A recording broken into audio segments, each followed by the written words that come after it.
Good afternoon, Jeffrey Cornwell here at Marino Performance Motors in West Palm Beach, Florida.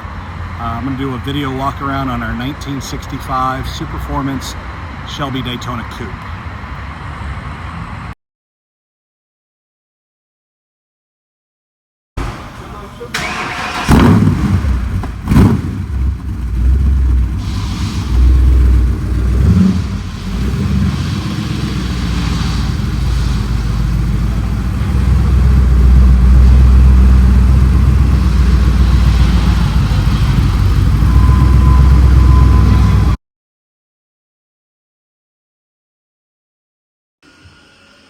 All right, I'm going to show you underneath here just as it is. I'm not wiping anything down. You're looking at it as we put it up on our lift. I think I'd rather have you just look at it as it is and not go and wipe down some of this stuff underneath, but just give you a true view of what I'm looking at. I know our lighting out here isn't the best for this either, but I'll just get you what I can here.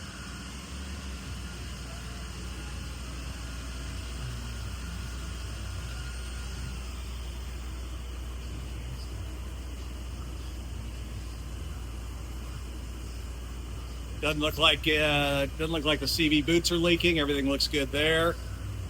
On the rear axles, no leaks on the transmission.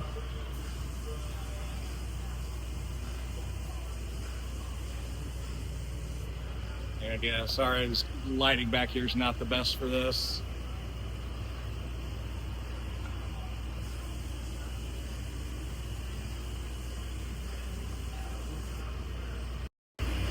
There we go. Get my light on my phone to lighten up some of this. Again, you can see the CV joints all look good. There's no leaks. No tears in the boots.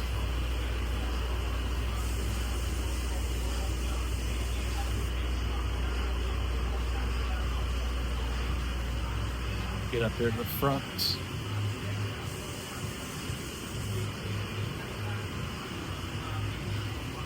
Everything looks good here. Get another view here.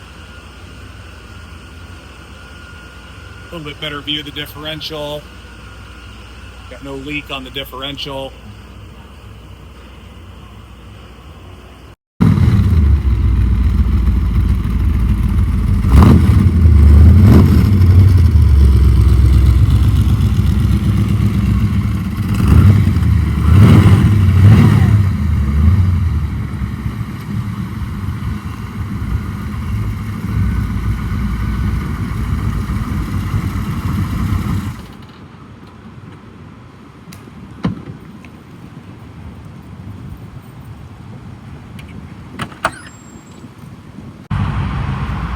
All right, here's our 1965 Superformance Shelby Daytona Coupe. There's really not much I can point out on the negative side of this car. It's in excellent condition all the way around.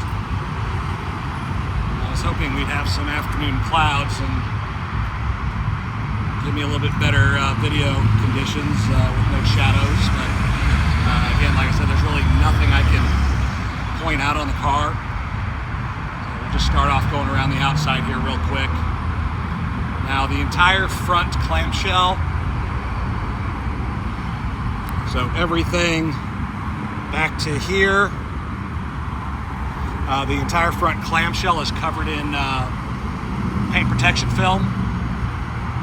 The numbers were put on top of the PPF, so those numbers will still come off easy if elected. You can see if we look at the front nose, other than a little bit of dirt down here, get down here, and a little bit of the PPF lifting up. It's not all chewed up.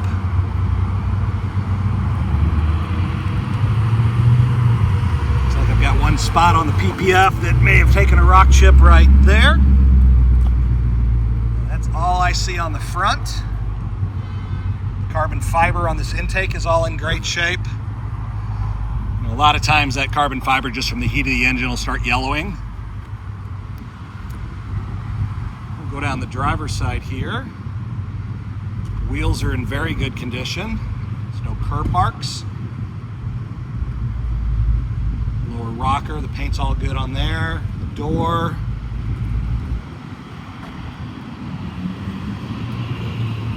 Rear wheel. Everything's good back here. Again, like I said, there's just really nothing I can point out negative on this car.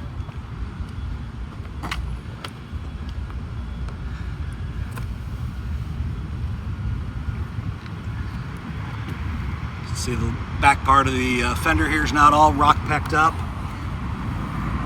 Got a little bit of dirt down there, wiped right off.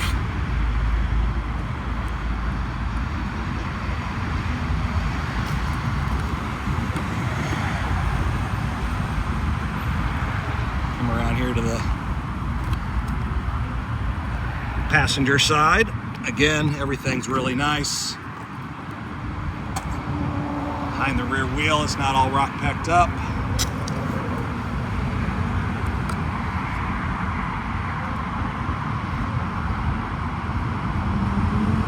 No wheel damage. Rear wheel, everything's good down the sides.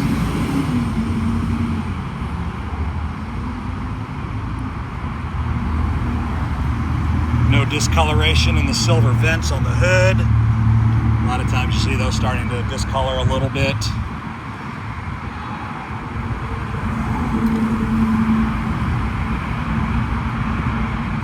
Again, as I noted on Saturday, 2023 on the date codes on the tires.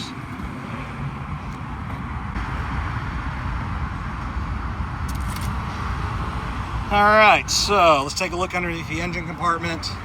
See, everything under here looks really good.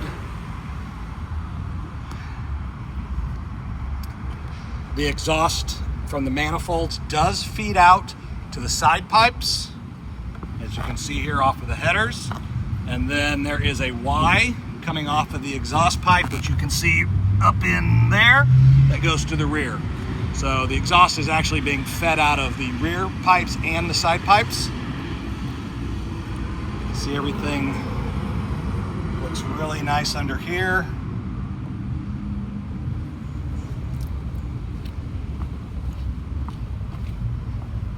Same thing here, you can see the headers feed to the side pipes. And then if you look right there again on this side, if you can see that, I'm having trouble seeing it with my glare, but you can see where that pipe wides off from the side pipe to the rear pipes. Again, all the carbon fiber here is in nice shape. It's not yellowing from any heat. Got a master kill switch there for the battery. Already hardwired with pigtails for a battery tender. See, again, this is all super, super nice.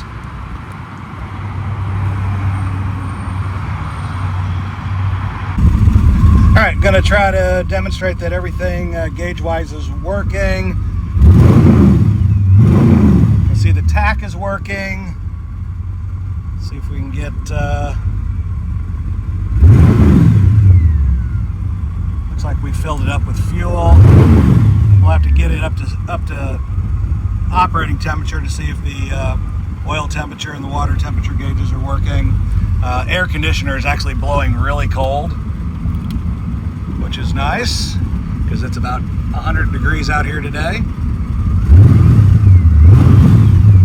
So while we're letting this idle for a few minutes, I've got the fans on. I'm gonna see if I can get the water temperature gauge and oil temperature gauge to start to kick up so we know they're working.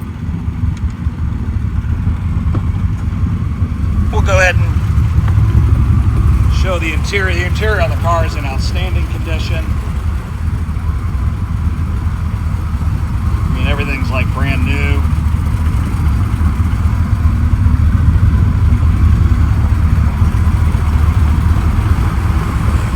Hop over to the other side. I should have opened the door from the inside easier, but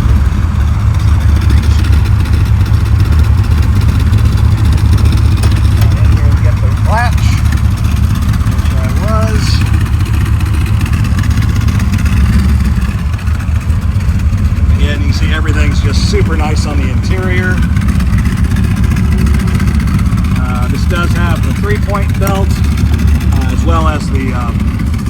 racing harnesses. You can see the racing harness over on that side as well. Roll cage. Everything in the back looks good. Have to get the key to open up the back. All right, let's see if we can do some of the, show you that the flashers are working. On the rear, come around here to the front.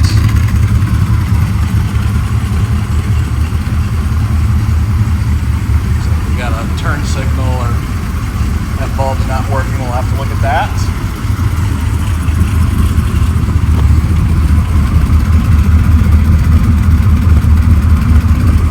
Do just the turn signals this time. Working.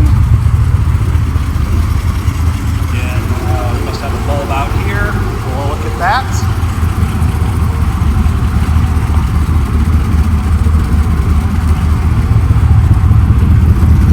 There's the turn signal on the passenger side is working.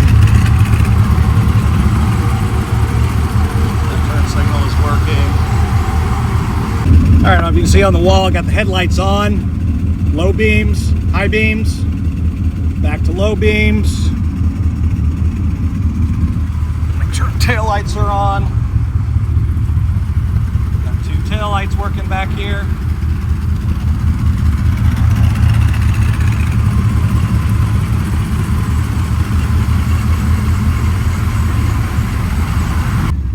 All right, our water temperature gauge is working. Looks like it's got up to about 155 degrees. Still trying to get the oil temperature gauge. We'll give it a little bit. We're going to take it around the block and see if we can get that working. Everything else appears to be working.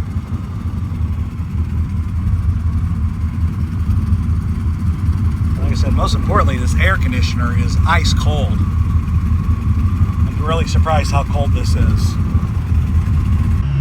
All right, get a quick little bit of video here underneath the rear glass. You can see again everything's in really nice condition. The carpet's all in real good condition. All right, we're gonna go ahead and pull out on the road here. Looks like the alt gauge is working because it's fluctuating. We're gonna see, confirm that the oil temperature gauge is working. Car shifts nice and smooth. Running about almost 40 miles an hour now. Drives pretty straight. No vibrations, not pulling. Radio's working. Well, it's got static.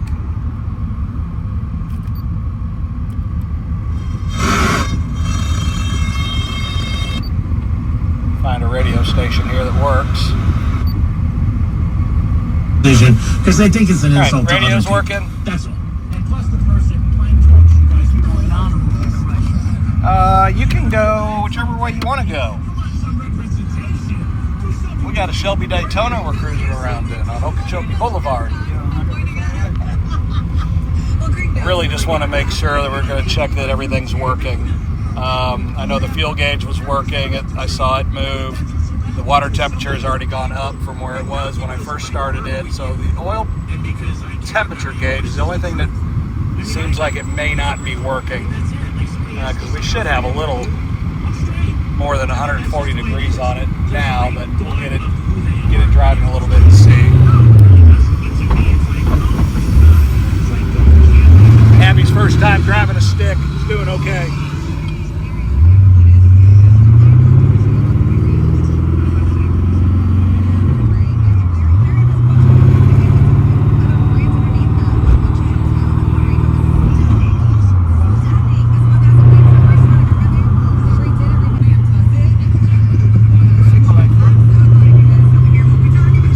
Looks like our oil temperature gauge is not working. A